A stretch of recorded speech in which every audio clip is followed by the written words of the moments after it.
I'm Nishita Sinha from New Jersey, and my project is experimental studies in developing safe sanitation solutions. So my story began a few summers ago, when I visited my ancestral village in northern India. Here I saw firsthand groups of women and children traveling far out into the fields, essentially to defecate in the open. This is actually surprisingly an issue that affects more than 2.4 billion people worldwide who lack access to in-home toilets. And it's really dangerous because a pathogen spread through flies, through contact, or because these pathogens are able to get into the soil and eventually groundwater sources, leading to water contamination and the spread of really harmful gastrointestinal diseases. To combat this, I realized that traditional toilets were infeasible because of the lack of funding, space, and also drainage systems. So I looked for alternate solutions. After looking at multiple systems, I decided on the homegrown Sulabh International 2-pit system, and I actually was able to secure funding for the installation of 61 of these toilets in local villages in India. This toilet system, depicted in this diagram, basically works using this 2-pit approach. First, only one pit is open. As solid waste fills up into this pit, it is actually anaerobically decomposed into usable fertilizer in a very effective process.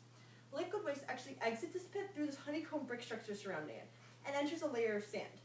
This layer of sand is meant to filter pathogens out of liquid waste before it enters the soil and groundwater sources. However, because of space constraints in the village, we were only able to employ a 15-centimeter layer of this sand. And additionally, groundwater tables are very shallow in these villages, so I became very concerned about how effective these systems actually were in filtering liquid waste. Pictures of the toilets that have already been installed. So in phase 1 of my research, essentially I was trying to prove that there is an issue with the sand filters currently in use in terms of groundwater contamination, and also show that using different natural additives can improve filtration. To do this, I constructed these plug-fill reactors. Essentially, I would fill these reactors with whatever filtering material I'm currently testing. I would then add a mashed potato saline solution and E. coli mixture into these. This represents human waste. I would run these samples through this filter and measure the amount of bacteria in the effluent versus that in the influent.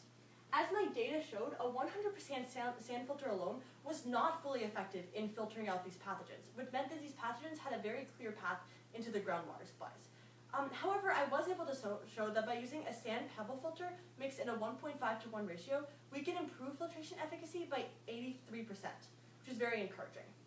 For the next part of my project, I looked at different oils and paste, which not only trap, but are actually antimicrobials that kill pathogens. For these, I constructed these Generation 2 reactors to study how we can use different slow-release mechanisms, such as seeded objects or shelled objects like turmeric or peanut shells, to essentially slowly release these oils and pastes into the sand filter body. Hopefully, the conjunction of these features will be able to improve these filters tenfold and make groundwater contamination not a serious issue anymore. I'm also looking into the process of low-potential electrolysis to be used in conjunction with these mechanisms to improve filtration even further. I'm looking forward to talking to you all in June. Thank you for your time. Bye.